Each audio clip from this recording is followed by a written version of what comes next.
స్వామివారిని సేవించి దక్ష ప్రజాపతి శివుడు లేనటువంటి యజ్ఞాన్ని చేస్తాను అని శివుడిని కాకుండా ఆ యొక్క శివుడి ధర్మపత్ని అయినటువంటి పార్వతీదేవి దక్ష ప్రజాపతి మొదటి కూతురైనటువంటి ఆ పార్వతీదేవి లేకుండా యజ్ఞం చేయడం జరుగుతుంది. ఆ యజ్ఞానికి పిలవకుండా కూడా మా తండ్రి చేసే యజ్ఞానికి నేను వెళ్తాను అని ఆ యొక్క శివుడికి చెప్పిన శివుడు వారించినా కూడా పార్వతీదేవి వినకుండా మా తండ్రి నన్ను పిలవడం ఏంటి, నేను వెళ్తాను అని వెళ్తుంది. ఆ సమయంలో వెళ్ళినటువంటి పార్వతీదేవికి ఆ దక్ష యజ్ఞంలో పరాభవం జరుగుతుంది.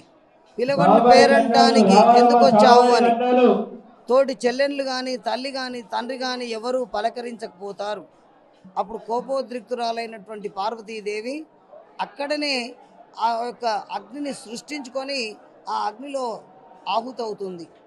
ఆ విషయం తెలిసినటువంటి పరమేశ్వరుడు, ఆ విషయం తెలిసిన పరమేశ్వరుడు వెంటనే తనే బయలుదేరి ఆ యాగానికి వెళ్తూ ఉంటే తన జడ నుండి ఒక నీటి బిందువు వచ్చి ఆ యొక్క నేలకు విసిరేసరికి వీరభద్రుడు ఉద్భవిస్తాడు.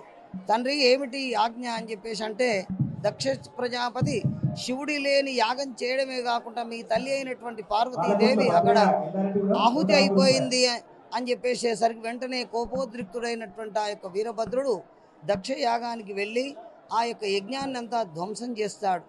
ఆ విధంగా ఈ యొక్క అగ్నిగుండాల కార్యక్రమం జరుగుతుంది అని చెప్పేసి మనం అనుకోవచ్చు.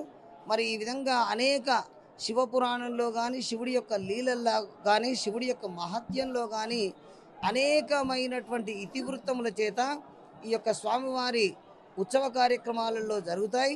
అందులో భాగంగా ఈరోజు అగ్నిగుండాల కార్యక్రమం జరుగుతూ ఉన్నది.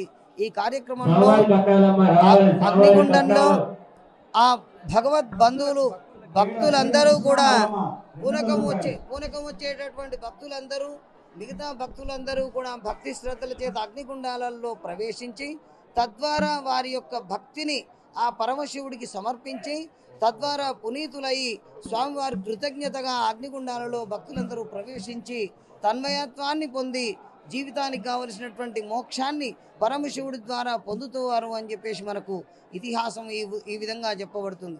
కాబట్టి ఈరోజు విశేషంగా జరిగే అగ్నిగుండాలలో భక్తులందరూ పాల్గొని స్వామివారిని సేవించి ఆ స్వామివారి జడల రామలింగేశ్వర స్వామి అనుగ్రహాన్ని సంపూర్ణంగా పొందాలి అని చెప్పేసి మనవి చేస్తున్నాం.